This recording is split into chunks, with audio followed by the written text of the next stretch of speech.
मध्य प्रदेश और राजस्थान में जो घटना कल घटी, जो कफ सिरप है, जो कफ सिरप की कंपनियां है, उससे कफ सिरप पीने से शुरू में पता चला कि 9 बच्चे मरे।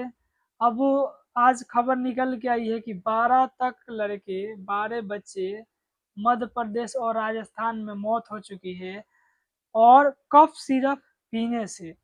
और इस पे कोई मीडिया कोई मीडिया नहीं दिखा रहा है, ना कोई मीडिया बता रहा है कि आखिर वो जो कंपनियां, जिसे स्पॉट ने जांच किया कि नहीं ये कंपनी का सिरप पीने लायक नहीं है, लैब में जब रिसर्च हुआ, लेकिन फिर कैसे मार्केट में बिका, इसके ऊपर कोई चर्चा कंपनी नहीं कर रही है, ना कोई मीडिया वाला ये बता रहा है आखिर ये किसके सहारे मार्केट में आई और ये 12 बच्चों की मौत हुई। इसका जिम्मेवार कौन है? कंपनी जिम्मेवार है या सरकार जिम्मेवार है? इसका जवाब अभी तक नहीं आया।